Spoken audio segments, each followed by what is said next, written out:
Kita ke informasi lain, tidak hanya soal pernikahannya yang megah. Artis Luna Maya juga jadi pembahasan karena melakukan pembekuan sel telur. Betul, lalu apa sih sebenarnya pembekuan sel telur itu? Yuk kita simak liputan koresponden CNN Indonesia Indrayani Laksmi untuk Anda. Bagi artis Luna Maya, usia bukanlah hambatan untuk memiliki anak. Saat usianya 38 tahun, ia memantapkan dirinya untuk melakukan prosedur pembekuan sel telur atau egg freezing. Langkah ini diambil sebagai solusi dan persiapannya untuk menjadi ibu kelak tanpa merasa terbebani faktor usia. Perempuan-perempuan yang merasa khawatir, karena bagaimanapun juga kan perempuan itu setiap bertambahnya umur sel telur yang dihasilkan tuh selalu berkurang. Jadi makanya dia akan berhenti tidak menghasilkan sel telur sampai akhirnya menopause. Nah itu makanya, jadi mumpung masih muda, masih sehat, tidak ada salahnya punya alternatif.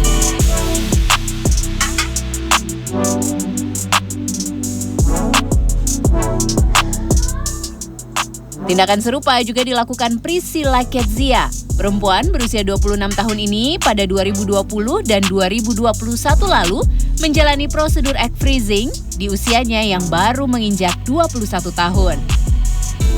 Keputusan tersebut dilakukannya karena ia didiagnosis memiliki kadar AMH atau anti-Mullerian hormone yang rendah.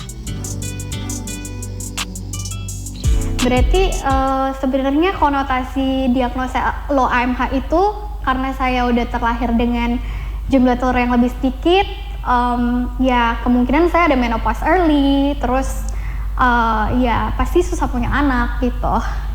Ya. Dan Priscilla juga mengaku saat menjalani proses pembekuan sel telur, ia sempat menghadapi kendala pada metabolisme tubuhnya.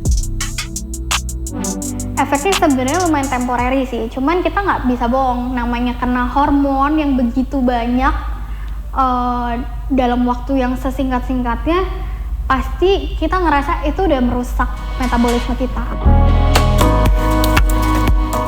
Pembekuan sel telur adalah proses pengambilan sel telur dari ovarium.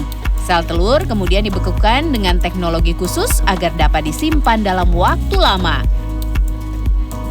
Disimpan di freezing, jadi dibekukan, jadi tidak ada waktunya tidak berjalan, ya, freezing.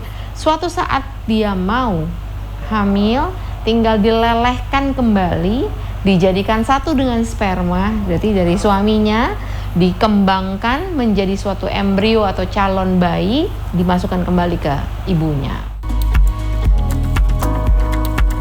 Dr. Cynthia menyebut egg freezing mulai banyak dilakukan oleh perempuan Indonesia yang sadar akan kualitas dan jumlah sel telur yang terus berkurang seiring bertambahnya usia. Karena cadangan itu makin lama makin turun, makanya people started to aware.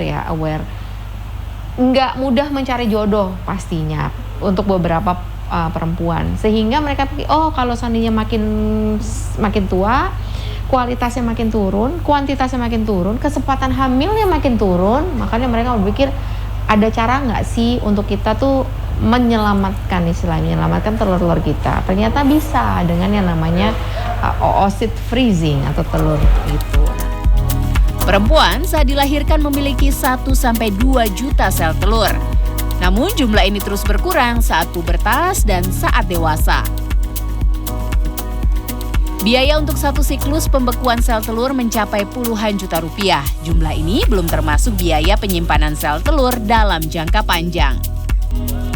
Indrayani Laksmi, Andika Surahmanto, Jakarta.